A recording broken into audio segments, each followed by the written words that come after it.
The James Street residence was looking a little worse for wear come daylight, and its tenants were still clearly shaken by the ordeal. As my window there just totally blew open, just saw all the light just basically lit up like the night of day.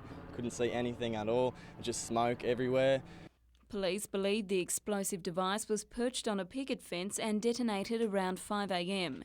Pieces of shrapnel were found up to 25 metres away, while a drawn blind saved a man sleeping on the other side of this wall from serious injury after 3 windows shattered. Police are not treating it as an isolated incident. In total, we had about 8 explosions between 4 and 5 a.m. this morning in the Hamilton, Islington and Torres Hill areas. Newcastle detectives are also investigating the alleged sexual assault of a teenager in the Hunter Street Mall around 2 a.m. The 19-year-old woman had been walking alone in the mall when she was grabbed and dragged into a laneway by a man believed to be around 20 years of age. Who was about 175 centimetres or taller, had a tan complexion, but he was a Caucasian male. He was wearing a black jumper, black or blue jeans and a black baseball cap.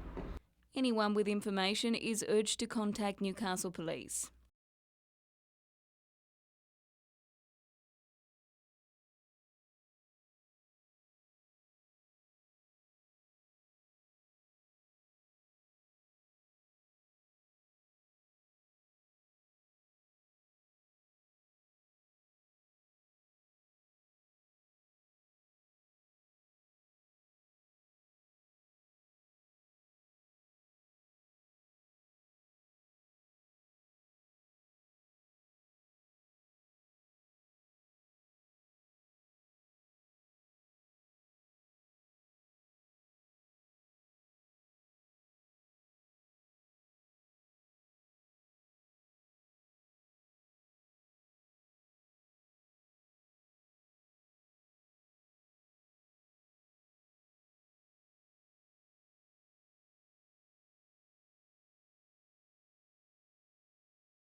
I was very impressed 2 weeks ago when I came and had a drive around today.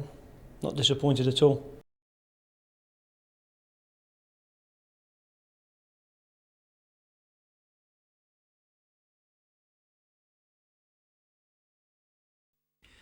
It was hard to hide the return of these machines after 3 years away from Newcastle. Packing some 350 horsepower, the Formula One drivers leave very little in the tank. Series pace setter Bob Trask, though, surprisingly off the pace early. Instead, it was John Sakunis who was ripping around. His craft may be on the market, but at 240 kilometres an hour at the end of the straight, he's determined to get value for money. But hot on his heels was the younger of the Trask brothers, David. But when he got too close, his Sequest machine went from a speeding bullet to a sitting duck. A near miss that time. In race 2, it was Trask who was left with nowhere to go.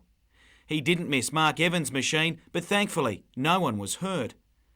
The Trasks just couldn't stay out of trouble. In race 3, it was Bob involved in a spectacular start to the final race, with Michael Page and Sean Ellery also in the thick of it. Again, drivers were okay, but the headache of repair bills may take more than a good lie down to recover from.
For the last 3 or so years, sport has been an occasional distraction for farmers, usually consumed by the stress of drought.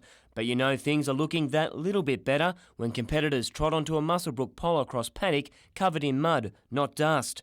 The 400-odd players came from regional Queensland, New South Wales and Victoria, with plenty of enjoyable phone calls home during the 3-day carnival. There's a few people said they've rang home and some's got a couple of inches and that sort of thing, so yeah, they've been really happy. Yeah, it's really great. We had 1.5 inches of rain over 2 days.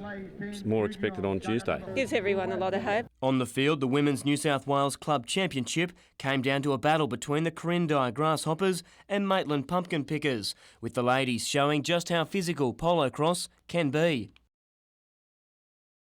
And in the final stanza, Maitland came from behind to claim the title. The men's final, and with 3 former Australian players, Corindai were fancied to take a trophy back to the New South Wales Northwest.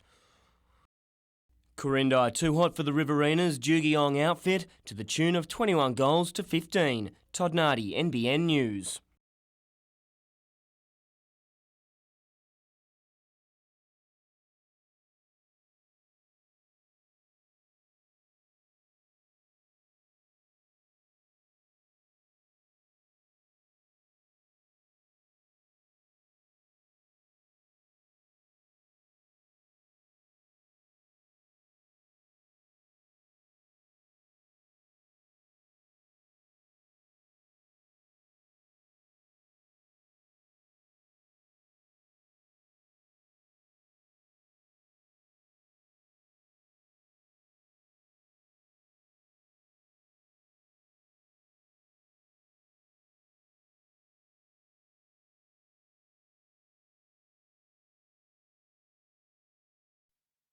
It's taken around 150 kilograms of steel rods, 600 kilos of plasticine and 6 months of full-time work. But Tanya Bartlett's life-size sculpture of an Australian trooper and his light horse is almost complete. I didn't quite realise until I was about halfway through just how big a job it was going to be. Renowned for her attention to detail, Tanya was commissioned by a Whaler Memorial Association in the northwest to create the piece, which will eventually take pride of place in Tamworth, where many of the horses used in the wars were bred. The friendly face of the trooper was based on a neighbour, but the sculptor's greatest inspiration by far has been retired thoroughbred Amy, her model during the entire process. The two have formed a bond which in some way reflects those forged on the battlefields between troopers and their steeds. She curved her head toward it and did a little whinny, and it was beautiful. It was the ultimate compliment. Tanya will spend the next few days fine-tuning the model before a complicated 3-stage moulding process begins. The completed bronze statue will be unveiled in October. Jessica Phyllis, NBN News.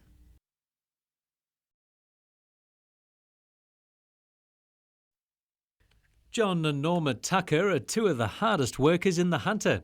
In a community service career spanning more than half a century, their latest project has seen them preparing meals at Maitland Uniting Church for the past decade. For John, aged 83, and Norma, 84, helping those less fortunate is a way of life. I got great pleasure out of doing what I was doing, and I mean that's quite seriously. And the satisfaction you get from doing community service is rewarding in itself. I was astounded. I didn't know why. I was picked because I enjoyed what I was doing, and I don't need to be rewarded for that, but it was very nice to receive it all the same. Both John and Norma received the Medal of the Order of Australia, along with Keith Messenger from Raymond Terrace and John Ratcliffe from Cooranbong. Former New South Wales parliamentarian Virginia Chadwick was also honoured for her work in education and conservation. Wendy Archer from Wallalong was recognised for her services to netball. Firefighters, Group Officer Norman Bignall from Stratford and Superintendent Ken Rawlinson from Muswellbrook were honoured, as was Colin Cowan from Cessnock City Council for services to local government.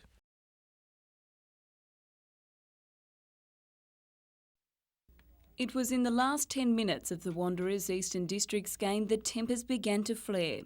Granted, you know, in Colts football there's a bit of testosterone floating around and things like that, but It was a very hard, fast game until it all blew up. And blow up it did. Players trading punches after a tackle near the Wanderers' try line.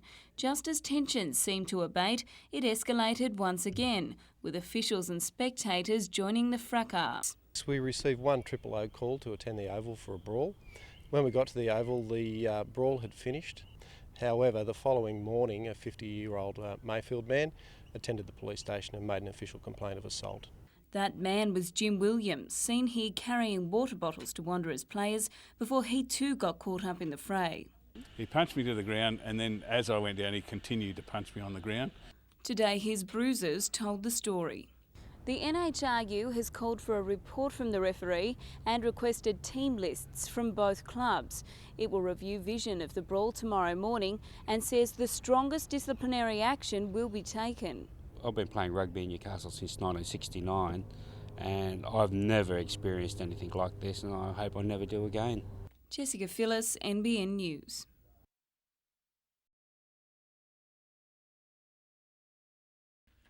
Newcastle was always going to come out firing, but just 2 minutes in, and Dave Willett was sent to spend a few in the dugout. It didn't deter Newcastle. Simon Orchard's flick shot opening the scoring for the home side. They doubled their lead shortly after, with John Finance on hand to finish for a 2-0 lead at half-time. How quickly that all changed. Within 6 minutes, Sydney was back on level terms and the final was very much alive. Jared Reeves got Newcastle going again in what many hoped would have been the match winner. But a second from Sydney's Andrew Ricks made everyone work overtime. 2 minutes into extra time and Michael Hogan ended Newcastle's dream of winning its first A-grade title since 1983.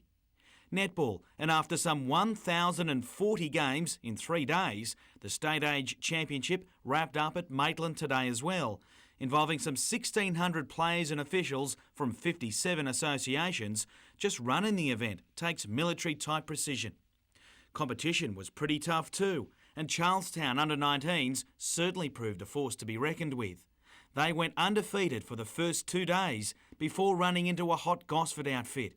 It was to be their only blemish, going down 24-21 before winning the state title on a narrow countback over Penrith, to be the only Hunter side to finish with a state title.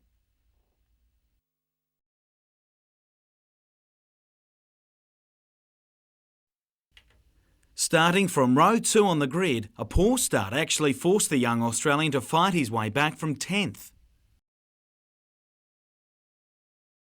He shared a great battle with hometown boy Denny Pedrosa, the same man he's chasing for the championship, as they moved through the field. Just as Pedrosa hit the lead, 2 fell on 1 turn, allowing him to skip away. Missing the falling riders, it stalled Stoner's chase long enough for Pedrosa to clear out and win again. Another podium though for Stoner still has him in hunt for the overall title. Soccer and Newcastle Jets manager Richard Money will meet his new team tomorrow, but says new signing Stefan Maltz will soon follow. No, I don't need to see him. Pretty much know quite a bit about his background. I'm quite happy that the club are interested. I think he's got really good quality. In NBN Soccer League action today, Ben Lane's vision helped Broadmeadow off to the right start, giving Peter Haynes a sight on goal he liked. Haynes then turned provider with a sweet pass, setting David Ryan up to tap in, and it was 2-0. Haynes was having a tough time staying out of the action. Peter Ritchie's searching ball finding him again, and he the net. Eventually finishing with 3 for the game, Haynes was toasting the 6-goal win by half-time.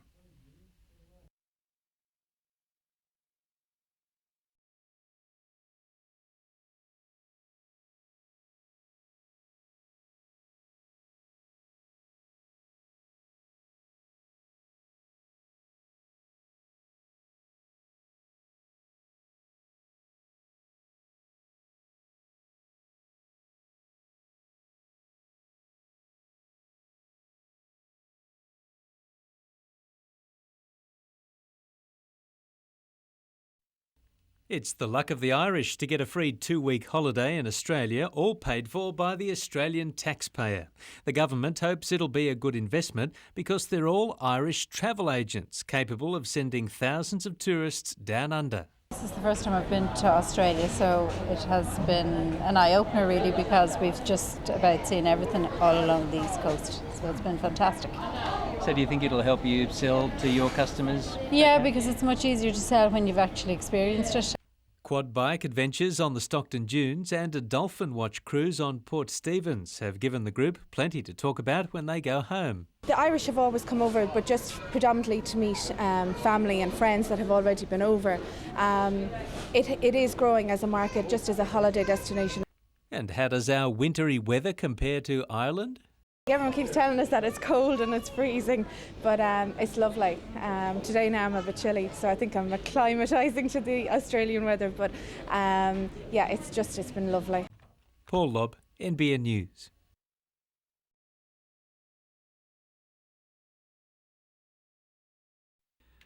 It's not a job he loves, rather a chore he's perfected over his 12 years in the NBL, moving house. The Pirates will be Aaron Trahair's 5th club after leaving West Sydney with a little baggage as the Razorbacks plan their season without him. You know, I still think I've got a few good years left in me, and if I didn't think that, I probably wouldn't have even bothered.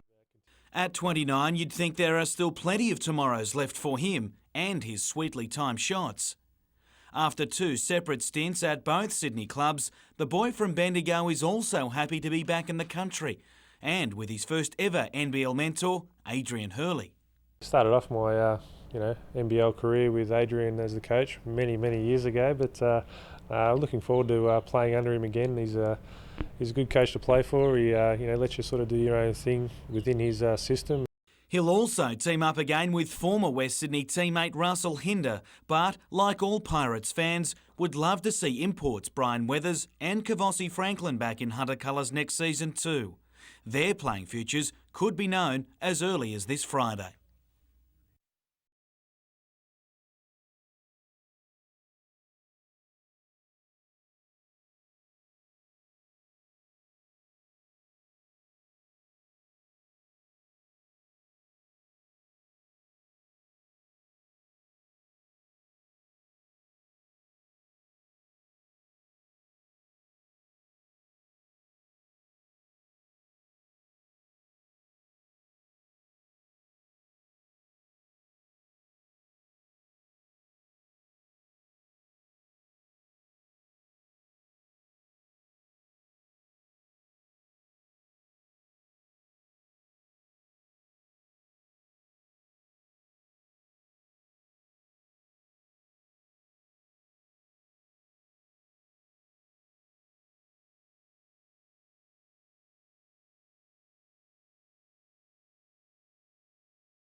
According to Lifeline, Australia is now the 2nd hardest working nation in the world, behind Japan, and men especially are working so hard they're missing out on a happy and healthy life.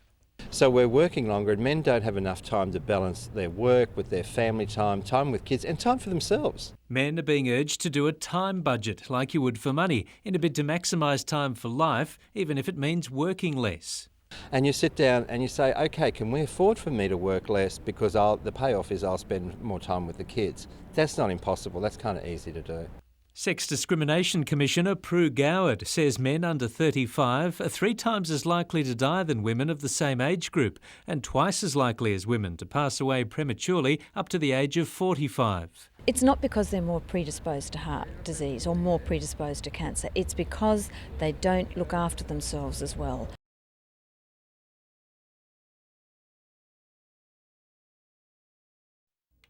By early 2007, this spare block of land at Tomago next to the Pacific Highway will look something like this. It's the site for a natural gas-fired power station, similar to one built at Narrabri last year, only bigger.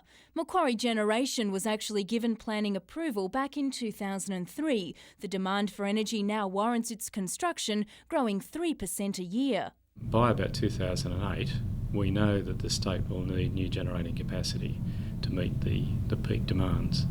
And it's a greener energy alternative to coal-fired or nuclear power stations. Firing gas produces less carbon dioxide than firing coal for the same electrical output. So a station like this would produce maybe a third less CO2 as it produces its electricity. The natural gas to fuel the power plant here at Tomago will primarily come all the way from Moomba gas field in South Australia and supplied through the Sydney to Newcastle pipeline. From there, the power is generated by turbines fuelled on natural gas and then fed into the national electricity grid. Jane Goldsmith, NBN News.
The view from her home has changed considerably over the decades.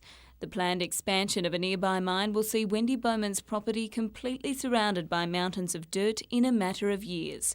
Sick of the noise and dust, she's packing up and will move next week. Wendy says hundreds of families in the Upper Hunter are finding themselves in the same situation. Young and old, places that have been in the family for generations, others that are brand new houses, which people have just built, and then they suddenly find that the mining company's been given permission to come in and drill and eventually mine. But expansion isn't the only problem. Wendy says the mines should be stopped from blasting so close to underground aquifers because creeks are becoming saline, rendering the water useless for farming. My big worry is, what are the mining companies leaving for future generations in this part of the valley? Is anybody going to be able to ever farm here? Relocating just a few kilometres down the road, Wendy will continue to closely monitor the operations of coal companies with the Mine Watch organisation. Jessica Phyllis, NBN News.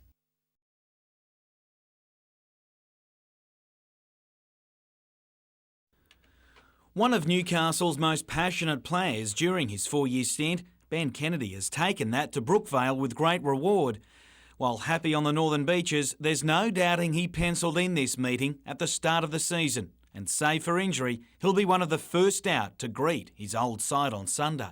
We wouldn't expect anything other than a fired-up bouquet to play us. I'm sure our paths will cross at some stage on Sunday, and it'll be nice and fiery, I'm sure. Newcastle is yet to win a game since he left, and the weekend match did little for confidence levels. If the team named today, though, can make it out on Sunday, it'll certainly help things. But there is still Origin and other issues to overcome. Kurt Gidley has been included at 5/8, but he's rated only a 50-50 chance at this stage to return. He's indicated that he's okay, and we're happy to name him based on that. Jim Callanan, NBN News.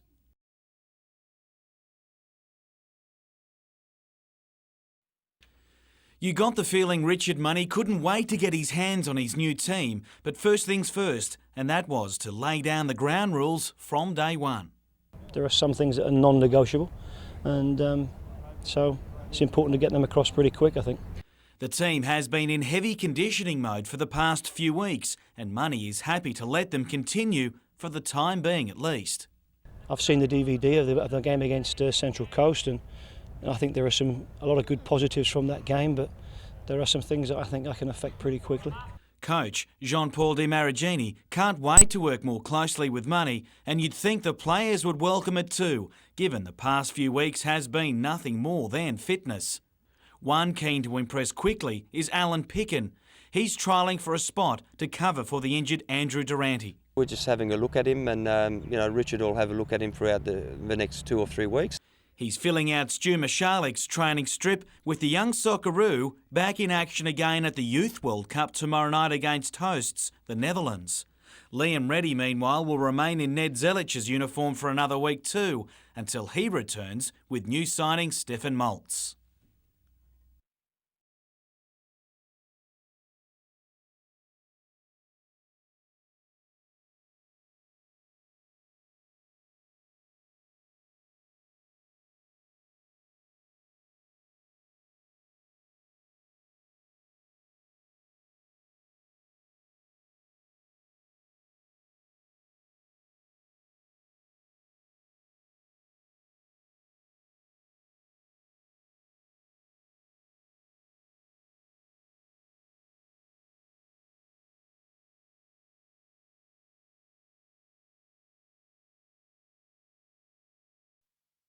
It's a rusty orange shipping container now, but in 2 weeks' time this will be a corporate box at Newcastle's No. 2 sports ground.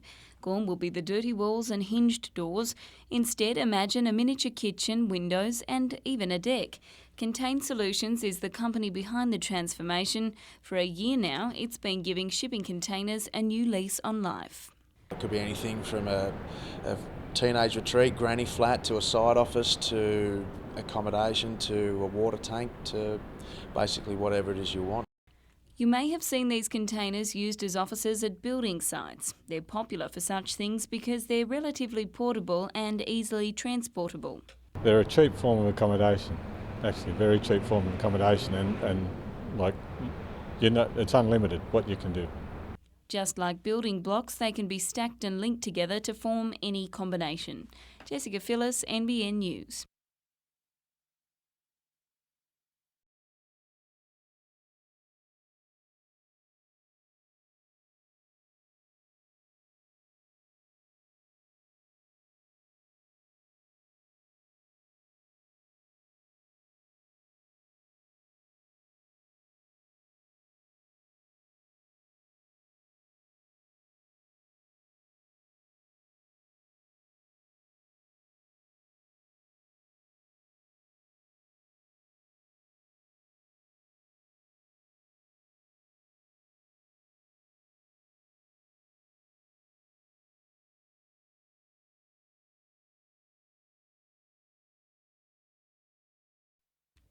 He's more comfortable in front of a live audience or on a film set, but John Waters caused quite a stir in Newcastle's ABC studios this morning.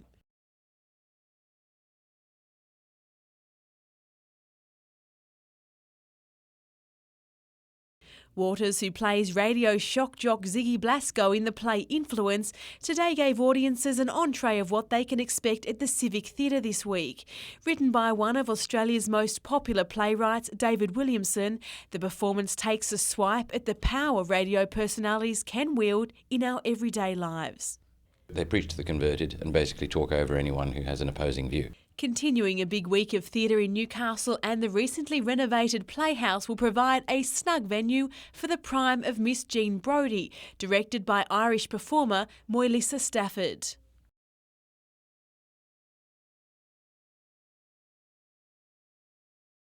The play takes a close look at the lives of students at an exclusive boarding school and their often outlandish teacher.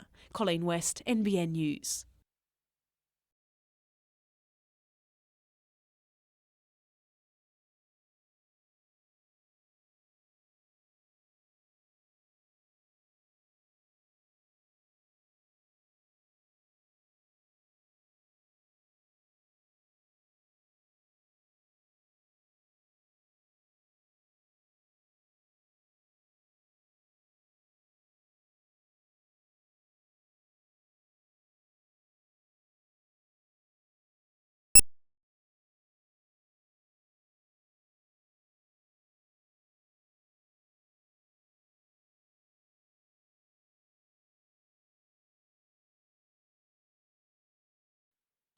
This 120-year-old Moreton Bay fig tree is among the largest of its kind in Raymond Terrace, but it actually used to be even bigger. It's rooted on property owned by Torres Boating, and in 2002 it was illegally pruned. This company applied to council to remove parts of the tree in the past, but council refused them consent, and then the company went ahead and they pruned the tree and they removed around about 50% of the tree. The exercise cost the business around $55,000 in fines and court costs, a figure which could have been considerably greater had a guilty plea not been entered. Torres Boating says there was no malice in the removal of the branches. It claims it was simply looking out for the welfare of its clients. We certainly don't condone people going around chopping trees, but in the fact that it was, going to keep our staff and customers safe, we made the decision to lop a couple of branches off the tree. Council has valued the tree at around $90,000, but Torres Boating has argued if it's so valuable, shouldn't someone from council be taking more responsibility for its well-being? And if somebody values something so much, then that person usually looks after an investment such as that.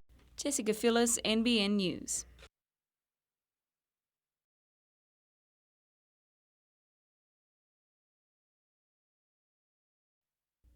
They cost around $10 each. Firefighters say it's the cheapest form of life insurance around. From next May, smoke alarms will be compulsory in all New South Wales homes, legislation strongly supported by those battling the blazes. It's been unprecedented in my time in the fire service to see so many deaths occurring in such a short time.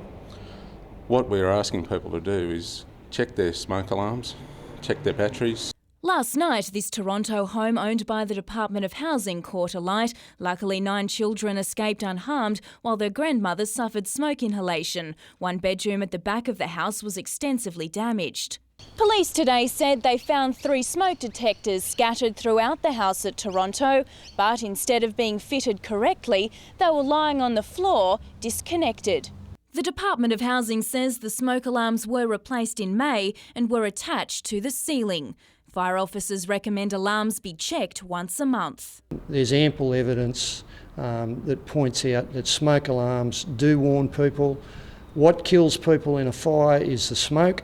So if you have an early warning device that tells you you've got smoke in your house, you can get out before it kills you. Jane Goldsmith, NBN News.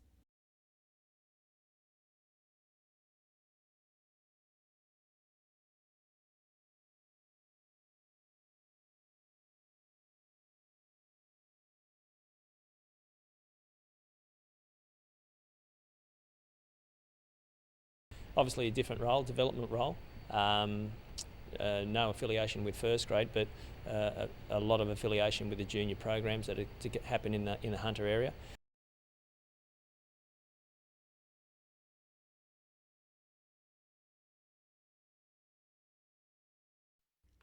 Gone are the days of the humble little tinny. Dominic Lieb showed off his new fishing boat ahead of this weekend's Lake Macquarie round of the Pro Brim Series. With a 225 horsepower outboard, it seems being the fastest does count in fishing.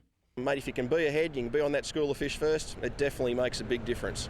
The newest boats cost upward of $40,000, but can take the angler from Spears Point to southern Lake Macquarie in just 11 minutes.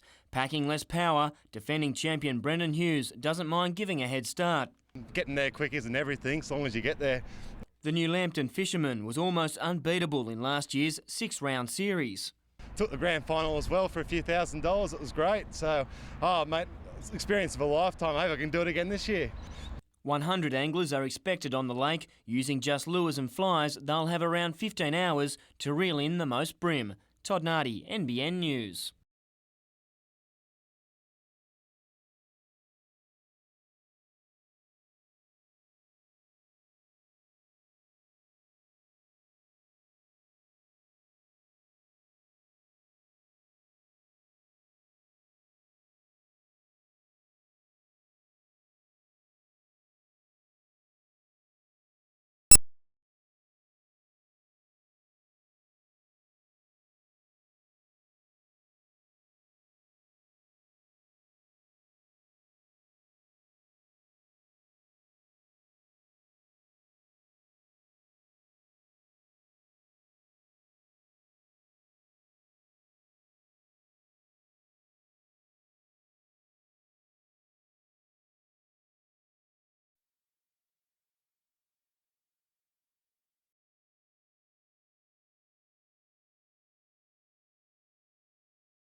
Caught in a rip, this surfer paddled out into the rough sea at Newcastle Beach and half an hour later, swept by current and strong wind, he found himself over a kilometre south at Susan Gilmore.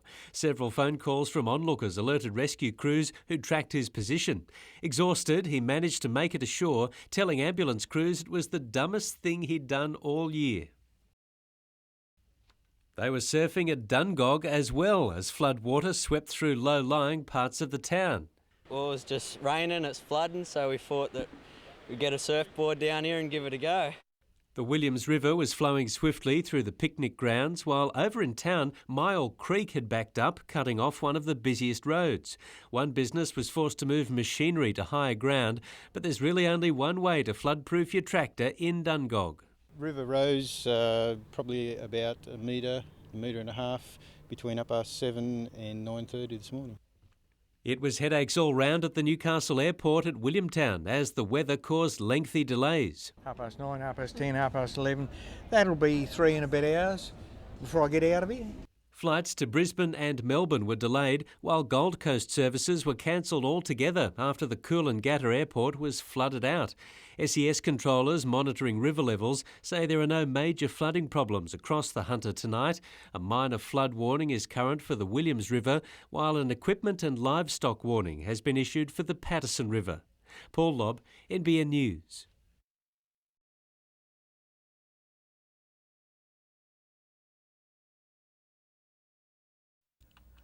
There was no understating the importance of today's handover, Queensland Rail boss Bob Schreiber personally taking delivery of his trains for QR Freight Division's entry into Hunter coal haulage. Our customers put great faith in QR and changing suppliers, so as far as we were concerned, we couldn't fail. So we turned to United Gunninan and said, we couldn't fail, guys, and they didn't. The 9-locomotive, 310-wagon fleet will service a 10 million tonne per year contract with BHP Billiton's Mount Arthur North mine near Muswellbrook. QR National's arrival adds to the presence of its interstate subsidiary Interrail, which services mines at Gloucester, Fassifern and Ravensworth. And what QR is about is providing an opportunity for our customers. So we're saying today, we're here big time.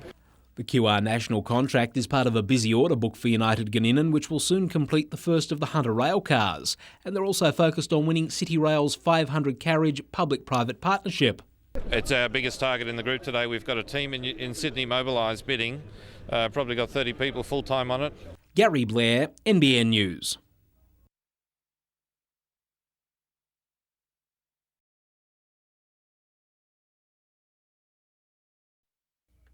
A dog breeder for 20 years, Norm Hunt names Rottweiler Schultz among his many canine mates. He's been angered by the recent state government move to ban some breeds. But you can't just categorically blame a whole breed for one particular dog, because you get good and bad dogs the same as you get people. You get good and bad. The government banned 5 breeds deemed dangerous after several savage attacks. But some dog lovers like Norm Hunt and Brian McDonald fear it may only be the start. And that there are a lot of other breeds that are at risk, if not today, in the near future. And they're not just so-called dangerous breeds. Rather, the men claim animal liberationists are targeting breeds of certain sizes and shapes and those with health problems. Chihuahua, because they're small and they've got a soft spot in the skull. Dachshunds, because their bodies are supposedly too long. The claims will be debated at a forum at Panthers Cardiff on Sunday, July 10. It's time for the dog people to get united, and unless we do this time, we've already lost tail docking, and unless we get united this time, we're going to lose a lot more. The state government says there are no plans to add more breeds to the banned list. Natasha Bayersdorf, NBN News.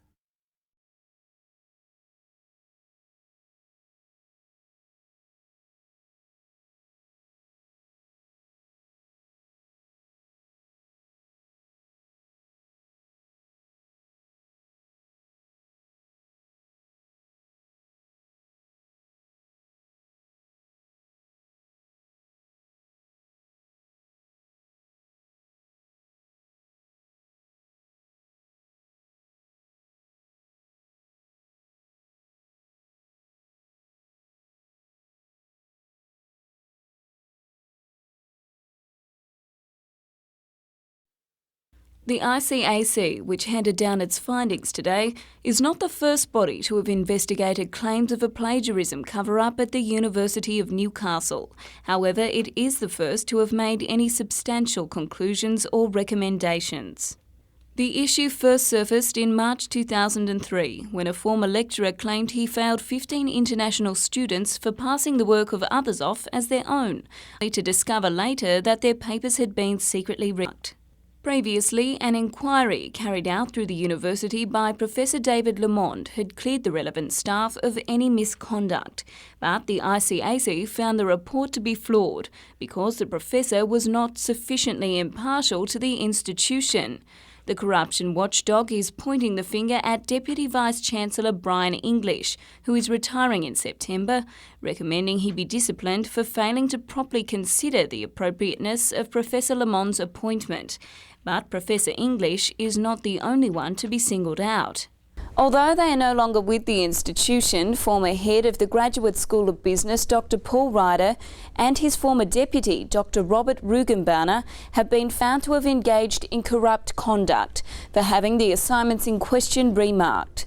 The ICAC has made 5 recommendations to help prevent such conduct happening again, including that the university establish a special department for dealing with and investigating complaints. Jessica Phyllis, NBN News.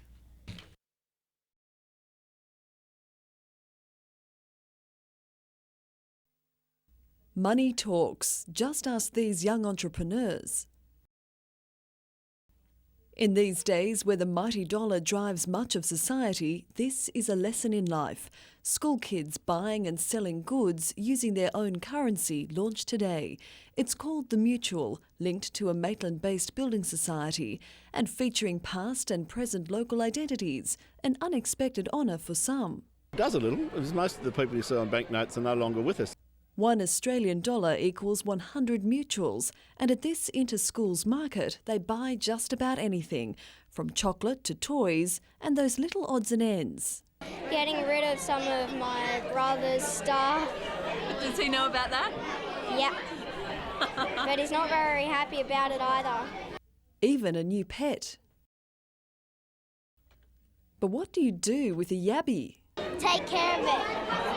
Have you got a name for it yet? Princess. In fact, yabbies proved the hot seller of the day. They're grown by students at East Maitland Public. We sell them, and some people, when they take them home, they eat them, which I don't like. Whatever your taste, the Mutual has a common goal: to teach kids about money. They're able to understand what the currency does, what a bank account is, what transactions are. It's a good idea, very fun, and it prepares us for when we're adults and all that. The Maitland schools hope others will take it up. Natasha Bayersdorf, NBN News.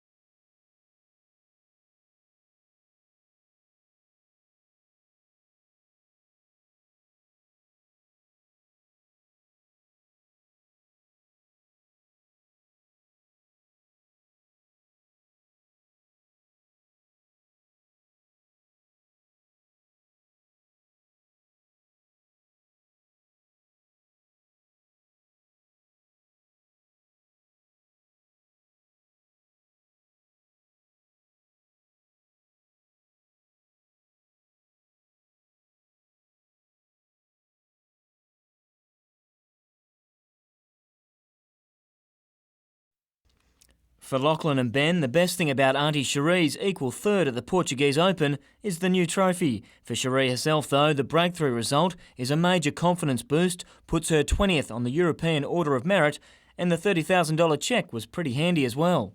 My best finish before was tied 6 in Tenerife in 2002, so really good to get my best finish out there, and nice paycheck too. The top 10 finish puts Burns into the British Open starting on the 28th of July. It's a tournament she's played a number of times with little joy, but never has she played off the back of such success.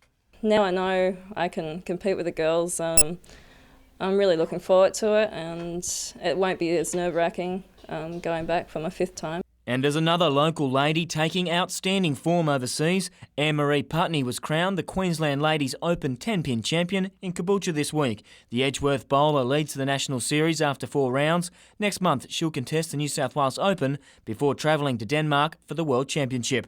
Todd Nardi, NBN News.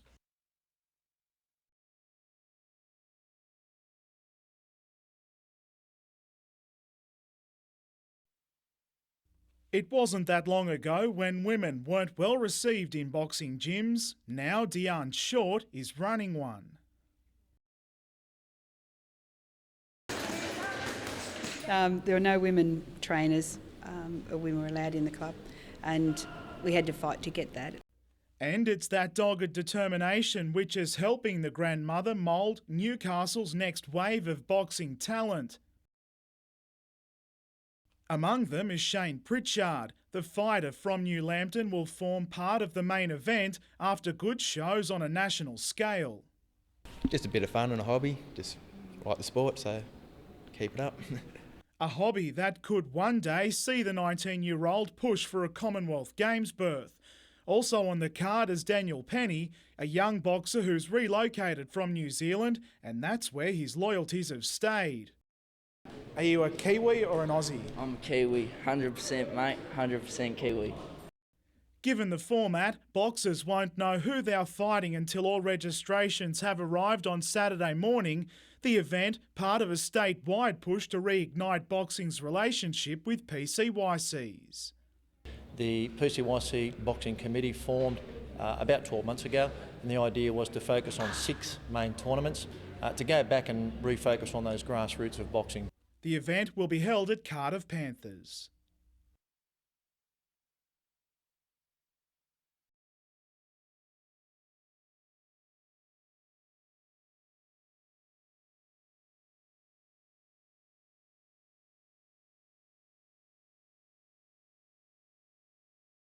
The 400 IM, the 200 IM, because they're my main events, and I'm not far off to make it, so it's going to be quite exciting.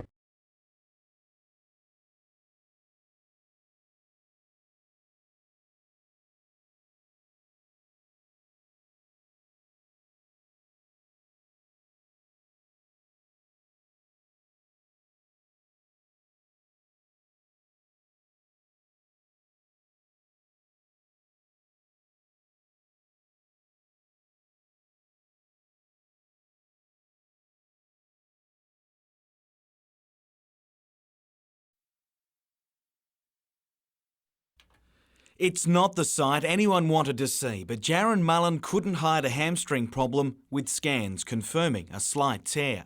You go from a high to a massive low, but I suppose you've got to get that football, take the bad with the good. He holds hope of playing in the schoolboy test match against New Zealand next week, but left his coach searching for a new 5/8 for tomorrow night.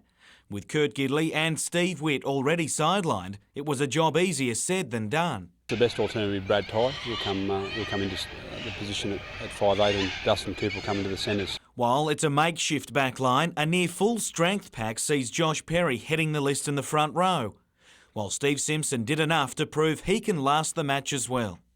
Yeah, it's not too bad. It's still a little bit sore there, but I think once it's warm, it should be fine, mate. I think. It's a tough task at Shark Park on a Saturday night, but the clash of the halfbacks will again be the focus. This, the first meeting between Brett Camorley and the man who replaced him for the state job. We seem to bring out the best in him every time we play him. He has a big game, and I suppose he'd be hurting from what's happened the past month. So we've done a lot of work on him this week, how he plays and how to stop him. That's a big challenge. Jim Callanan, NBN News.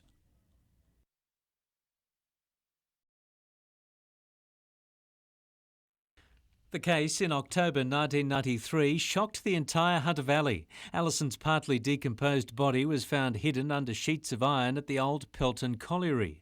A post-mortem found no signs of foul play, and a man charged with unlawfully disposing of the 17-year-old's body was found not guilty at trial. It's a family scar that Alison's mother Loretta and sister Sonia carry with them every day. She went out one night, never returned, and to this day we don't know what happened to her. And I just need to know what happened. Police have now renewed the $100,000 reward for information leading to a conviction, but remain tight-lipped about any new leads.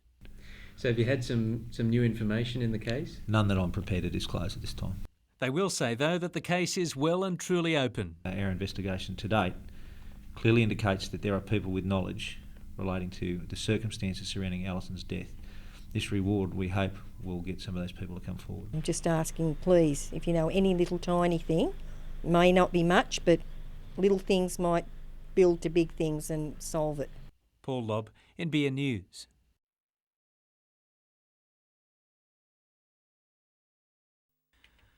After enduring 6-hour days at a week-long camp with the Australian squad, Russell Hinder couldn't wait to get home and see son Oliver. It's about 10 steps above NBL, and you have to bring it every single drill, every single minute of every drill. 2 3-hour sessions every single day. But it paid handsome dividends. With barely enough time to unpack his bags, Japan and China are the next stop on his touring list, now as a boomer, with tournaments in Perth and New Zealand also scheduled on his return. I don't care if I'm the only one who shows up. I'll go and play for Australia any day of the week, mate. Without Hinder and ill Ben Melmoth, 2 imports and others, the Pirates only just went down against a near full-strength Wollongong overnight in Sydney. Bad news though for Mitch Selwood, who re-injured an ankle. In Newcastle Rugby League, the fight for a final spot continues, with the battle at Raymond Terrace sure to be of interest. Just 1 point separates 5th from 8th on the ladder. Hamilton will be looking to close the gap on the Students tomorrow and Newcastle Rugby. In 4th, University sit just above the Hawks on the ladder. And Hamilton Olympic will be desperate to hit the winners list and revive slim finals chances in the NBN Soccer League.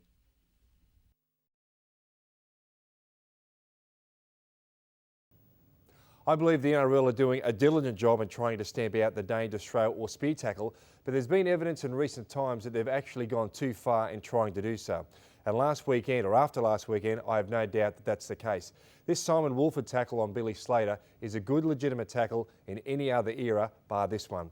Now, unbelievably on Wednesday night, he was knocked back by downgrading his charge to a Grade 1 dangerous throw, and the result was an 8-week suspension. Now, irrespective of the judiciary system and the fact that Simon Woolford has a bad record that caused the lading to make it 8 weeks, the game runs the risk of also stamping out legitimate tackles in its quest to prevent dangerous ones. Well, 7 weeks to go in the season general, and it's hard to believe that the competition can be so close. There's 3 points separating 9 teams from 3rd position right through to 11th. That's caused a middle of the ladder quagmire. With the Storm, Cowboys, Sea Eagles and Sharks all on 22 points, Roosters, Dragons, West Tigers and Raiders on 20, and the Bulldogs alone on 19. Now below the Bulldogs are the Warriors, Panthers, Rabbitohs and the Knights, and for mine, they're out of the top 8 equation. But one false move from any of these 9 teams between now and the end of the year could see them drop out of the top 8 and their season over. On to round 19. Tonight, the Bulldogs. Saturday, 3 games are like the Roosters, Knights and the Cowboys. And Sunday, it's the Broncos, Eels and the Sea Eagles. Good luck for your tips. I'll see you all next week.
The Hunter Valley produces 40% of the state's power through the Bayswater and Liddell stations near Muswellbrook. Macquarie Generation, which owns both those plants, is conducting a feasibility study into building a 3rd coal-fired power station.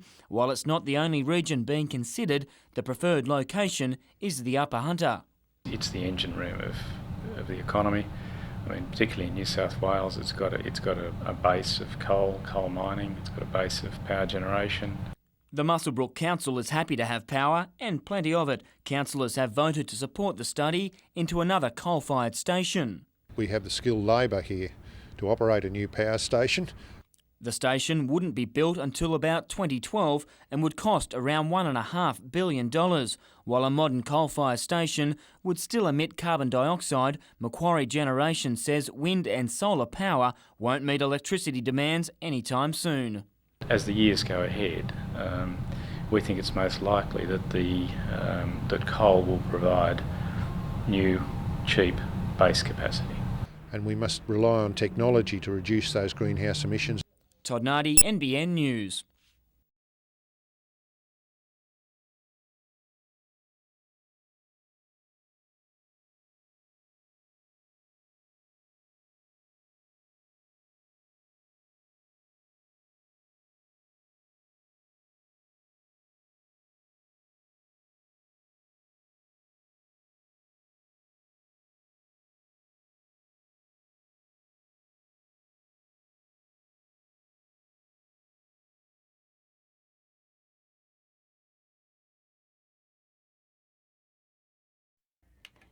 It's hard enough for Lifeline to get volunteers to man the phones for its 24-hour counselling service, so you can imagine how difficult it is to keep prospective volunteers interested when they have to pay $400 for the pleasure.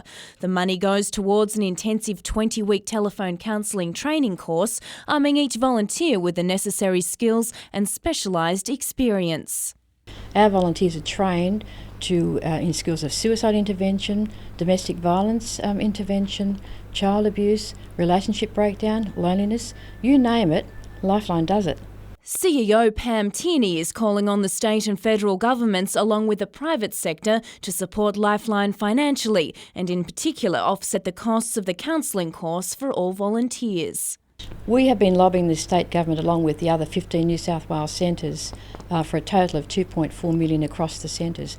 Currently, the 16 centres are receiving $440,000, which is a drop in the ocean. Due to Lifeline's own fundraising, the course is already partly subsidised, from $1,300 to $400 per person. But for many, that's still too much. I'm sure there are people out there who think, I would love to be a volunteer counsellor, but gee, $400. I would dearly love to be able to offer this course free, because volunteers offer their time freely to us. Jane Goldsmith, NBN News.